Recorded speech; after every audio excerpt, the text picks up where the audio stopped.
My name is Jacques Hennequet, and I'm a creative director at Volition.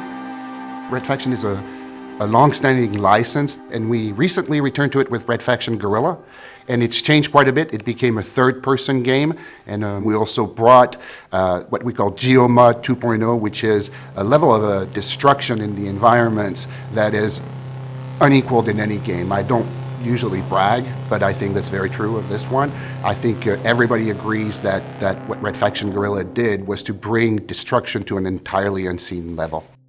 Red Faction Armageddon takes place quite a few years later, about 60, 70 years. It's not exactly precisely, but ballpark.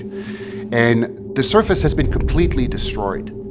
And you're not quite sure why, but the situation is clearly worsening.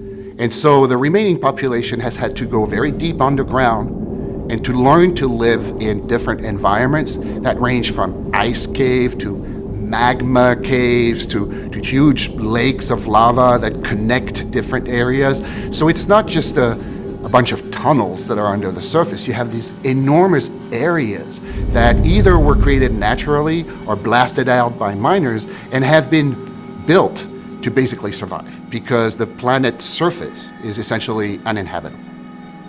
And what happens is that you are a descendant of Mason, and you are working as a sort of specialist in explosive demolitions, miner, you're a tough guy, and you stumble upon a secret that essentially threatens all of humanity on Mars, and are launched, therefore, into a quest for salvaging the planet. And so our first initial tendency with Red Faction Guerrilla was to say, okay, have at it, destroy everything, have fun destroying everything.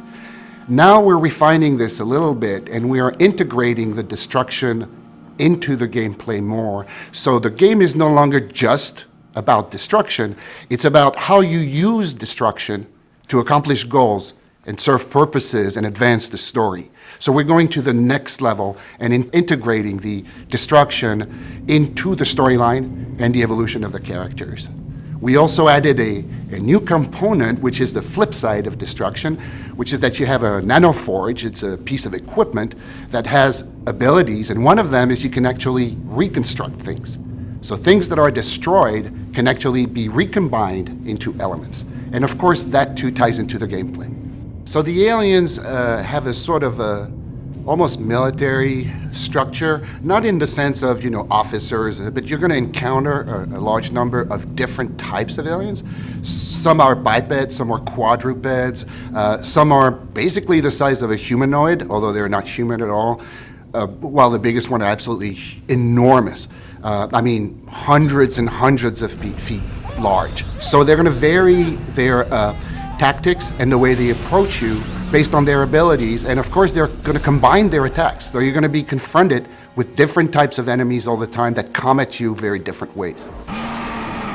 We also have an amazing new weapon, which is called the magnet gun, and the way the magnet gun works, and I think people are going to love the magnet gun, is you basically shoot a magnet at anything, and then you shoot a second dart at your target. And then when you press the trigger, the target is being pulled, as if it was a magnet, onto the other one. So you can actually shoot a dart at a car and send it slamming into a person, because it's a type of magnet that works with just about anything. I think that what Red Faction Armageddon is bringing to both the fans of the series and the people who haven't tried it yet, it's a combination of a linear storyline that is fascinating, with great open world gameplay, and destruction that is now no longer just a gratuitous activity, but fully integrated into the story and a component of how the game evolves and how you progress in the game. I think the combination of these elements really makes Red Faction Armageddon unique and a fascinating experience.